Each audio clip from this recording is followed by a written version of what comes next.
Hello world, and welcome to our video podcast. In this episode, we're going to use Lineform to create a simple but spiffy icon. Select the rectangle tool in the toolbar and drag out a square.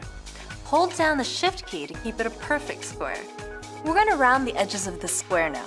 Why? Because it's spiffy. From the toolbar, select the Edit tool.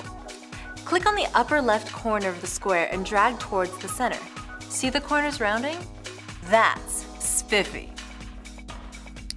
Now we're going to fill this with a gradient. In the Fill Inspector, click on the pop-up button and select Gradient. This will fill your shape with a grayscale gradient. Not too spiffy. Let's give it some color. Back to the Fill Inspector. Click on the slider on the left side.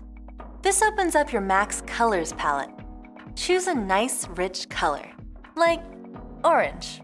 Orange is spiffy. Now click on the right slider and choose a color that blends well with orange, yellow. Back to the Fill Inspector. Click on the Position button. Drag the arrow point in the direction you want the gradient to flow. By holding down the Shift key, you can constrain the angle. Now let's get rid of the outline. In the Stroke Inspector, click on the pop-up and select None.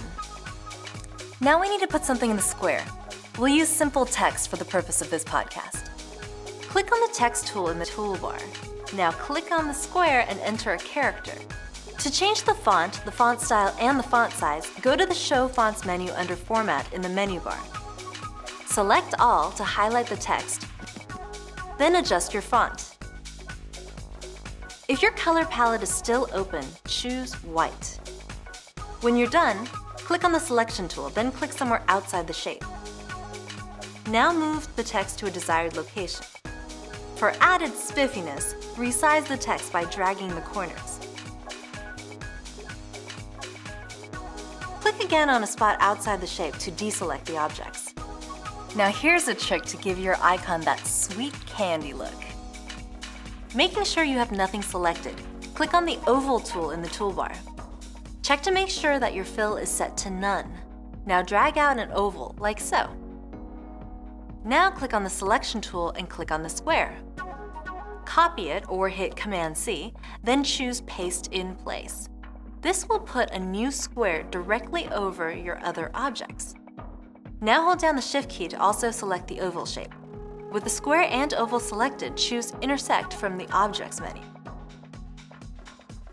Now remember how we did the gradient for the square? We're going to do the same thing with this new shape to create a highlight effect. In the Fill Inspector, choose White for the beginning of the gradient. Then choose White again for the end of the gradient, but this time lower the opacity to 0. Again, click on the Position button to rotate the direction of the gradient to point downwards. Now let's get rid of the black outline by setting the stroke to None.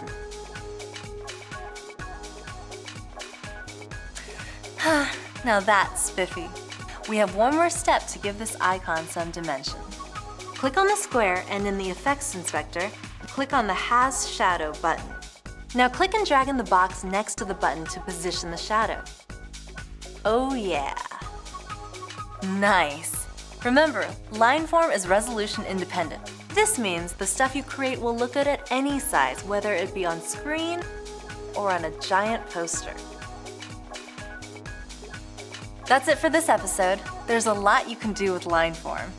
Keep your eyes open for more podcasts. Until then, good night, Moon.